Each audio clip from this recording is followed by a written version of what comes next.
Welcome. This is Algebra 2, Semester 1, Unit 6, Section 5.5 continued.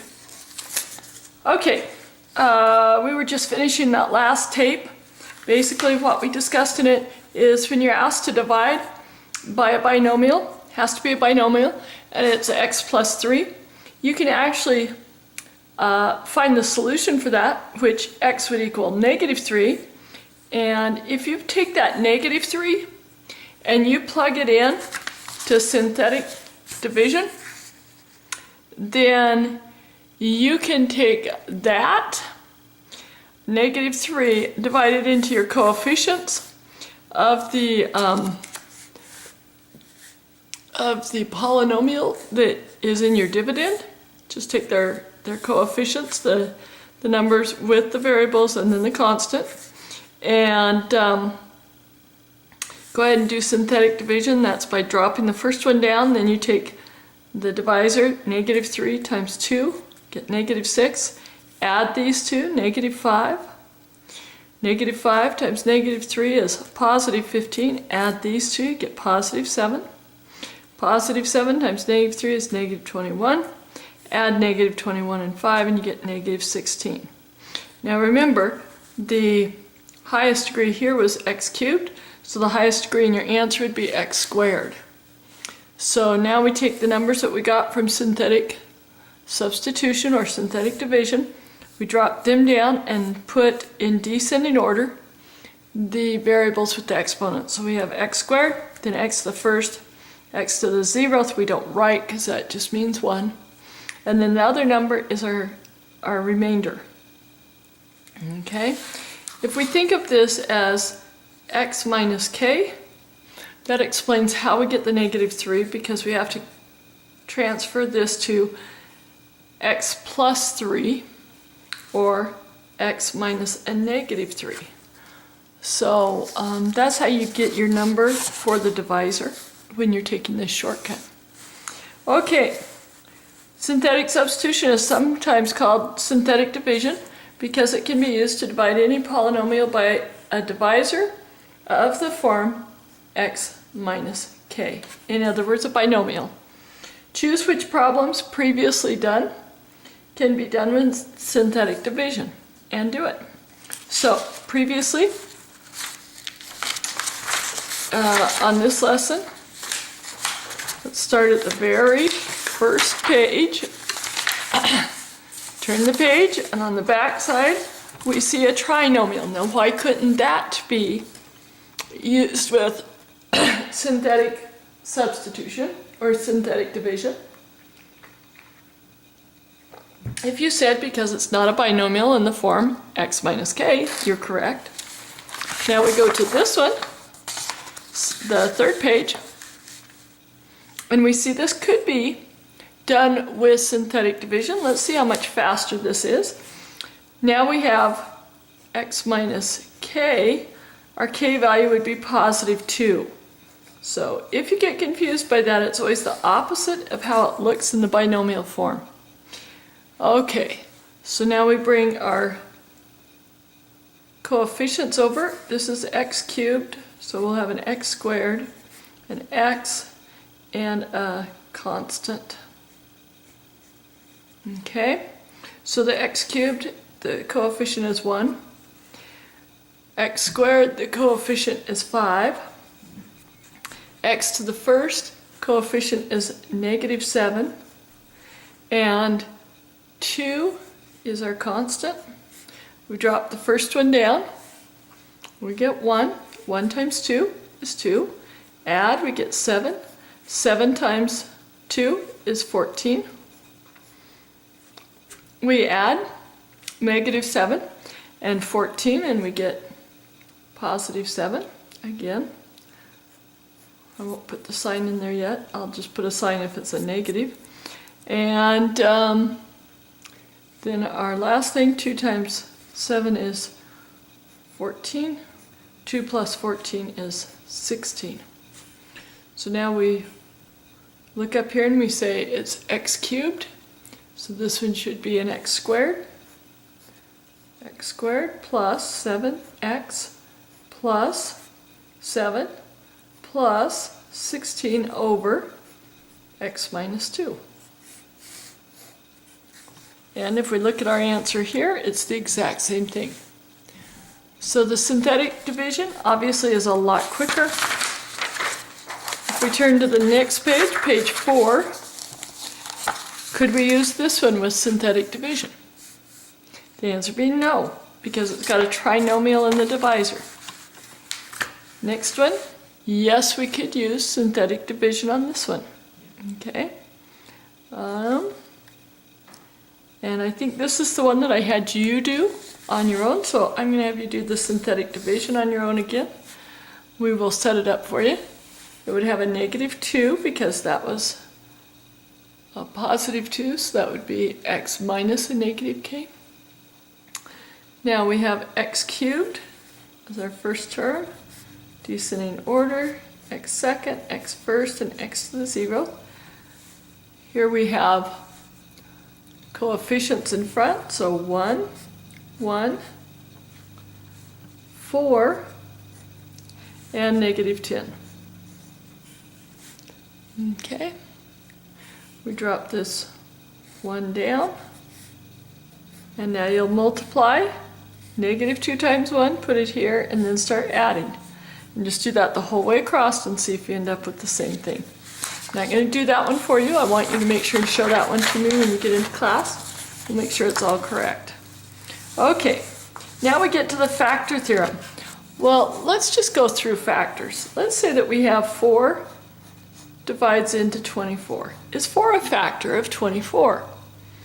You might say, well, it'll go in there 6 times, and that's evenly. So 6 times 4 are both factors of 24. Now, what if I divide 24 by 5? I would get 4, but then I have 4 left over. So we say 5 is not a factor because it will not go in evenly. Same thing is true in the synthetic division. These are not factors when they have a remainder. Just like here, this was not a factor when it had a remainder. So that's what the factor theorem basically says, is that when you plug f of k in, if it equals 0, in other words, the remainder is 0, then x minus k is a factor. In other words, if it goes in evenly, okay, then it's a factor. You have no remainder. Factor x 3x cubed minus 4x squared minus 28x minus 16 completely, given that x plus 2 is a factor. So the first thing I would do is pull out my -2 and do synthetic division. I guess I don't need the bottom row that low or else it crowds me out. So we have x cubed, x squared, x to the first, and x to the 0th, and here's our coefficients. We have 3, -4, -28, and -16. Now remember, if it is a factor, we will not have a remainder. -2 goes into 3, oops, I'm sorry, we bring that down. 3 times -2 is -6. We add those, we get -10. -10 times -2 is +20. That leaves a factor of -8, or not a factor, but when you subtract it. -2 times -8 is +16. We add those and we get 0. So that tells us it is a factor because of that 0 in the remainder slot. So we would end up with 3x squared minus 10x minus 8. So now we can say, oh, can we factor that 3x squared minus 10x minus 8 down? Well, playing the x game, -24 looks like -12 and 2 would be our number. So we circle our first number, our second number, our third number, and our fourth number.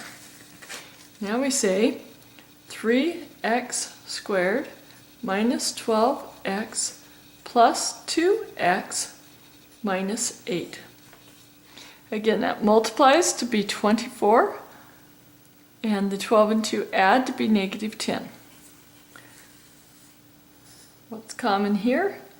3x, x minus 4, x minus 4 over here, and we bring a 2 out front. So now we factor out x minus 4 and 3x plus 2. And the other thing that we need to grab is our x plus 2 from up above that we did by synthetic division. And there we go, there's our 3 factors. On the next one, it says, do these problems using synthetic division. Identify if the divisor is a factor by writing the answer in complete factored form. So we circle this. It's going to be a negative 3 that we're going to use for the synthetic division. Negative 3. And we go in descending order. It's x cubed squared first and to the 0th. No missing spots. It's always nice. Okay. Now we bring in our coefficients. It would be 1, 4, negative 1, and negative 1. We drop this down. 1. 1 times negative 3 is negative 3. 4 plus negative 3 is positive 1. 1 times negative 3 is negative 3. Negative 3 and negative 1 make negative 4.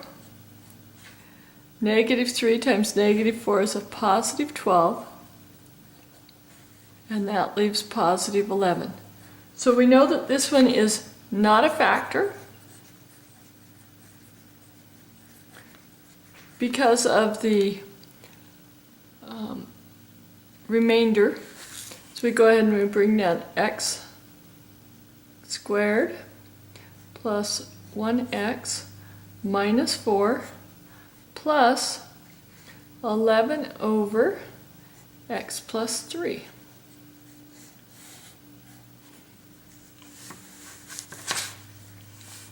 Next one, we would use a positive 1 in synthetic division. So we have x cubed, x squared, x to the first, and x to the 0th. In x cubed, our coefficient,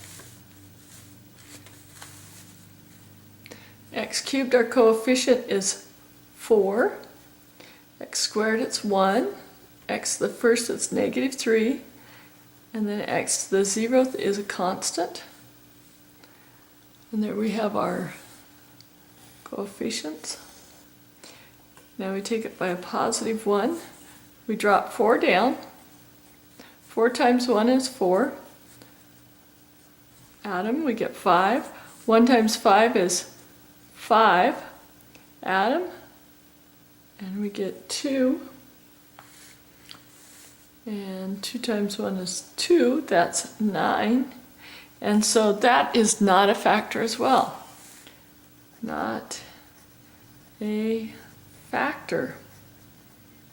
Can't have anything but 0 in that final column. Okay, next one. Actually, this one we should go ahead and write in final answer form before we move on. So that would be x squared plus x plus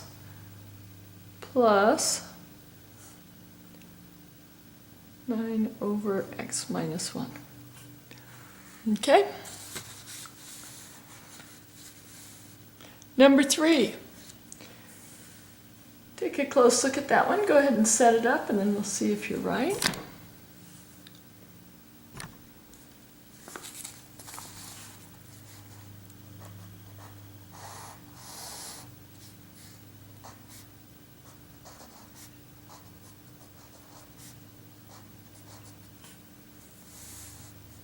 Okay. 1 times 4 is 4. 4 and negative 6 is negative 2. 4 times negative 2 is negative 8. Negative 8 and 5 is negative 3. Negative 3 times 4 is negative 12. So this one, finally, is a factor.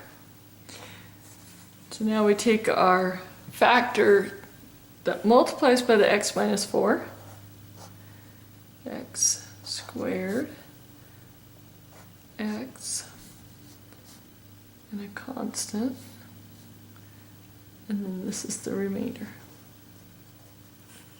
Okay.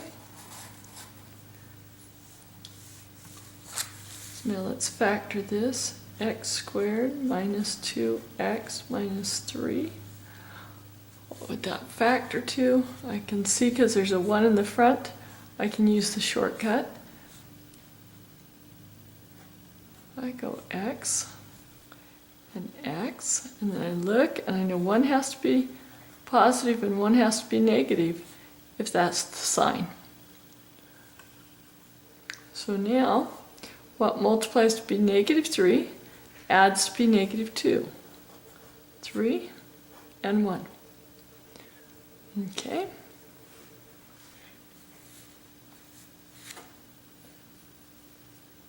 So now all that we need to do is bring in the factor that they gave to us, x minus 4. I think that's it. Very last one.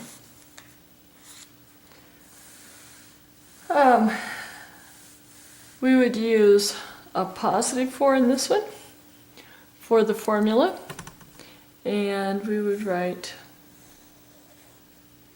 4, 1, 1, 2, 2, 4, oh. Okay, those are your coefficients. They are in order. Goes cubic, quadratic, linear, and then just a constant. Okay, you go ahead and do the synthetic division. You see how the setup is. And then when you come to class, you can check and see if that's correct.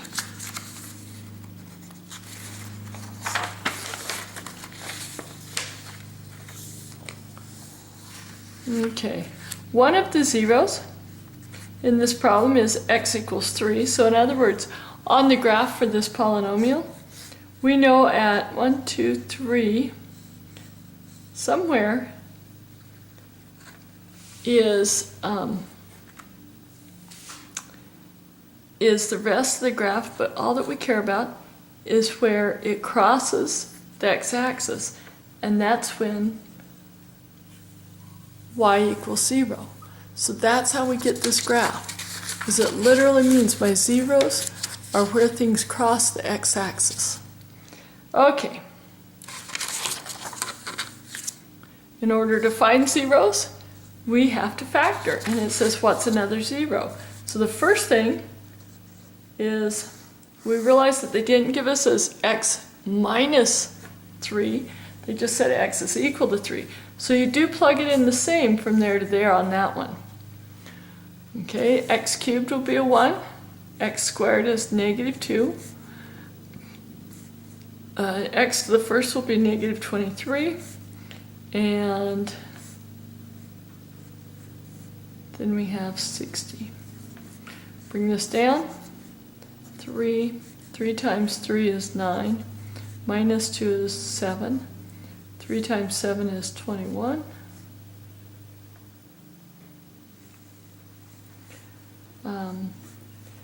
bring that down, it's negative 2,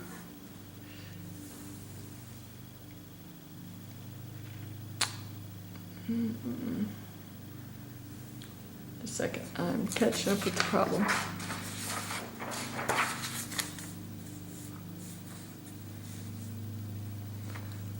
I'm sorry, I made a mistake here.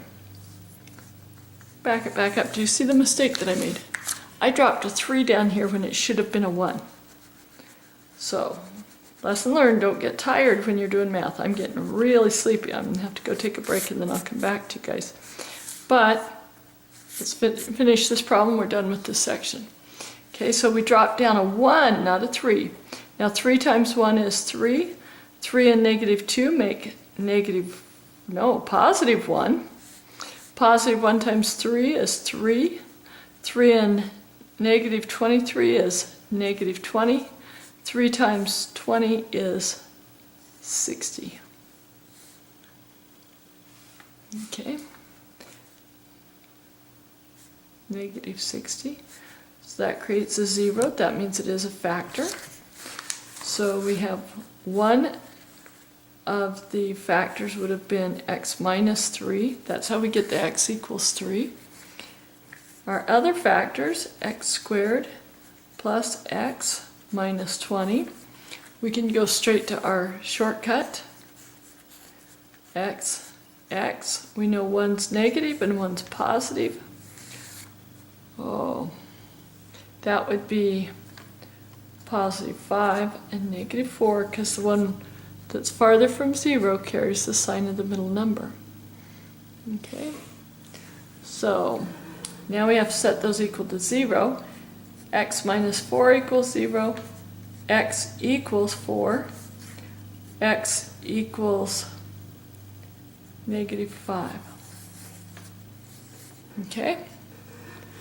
So, what that means graphically is that this particular graph crosses the x-axis at 3, then again at 4, and finally at 5. So it's going to zigzag right across there.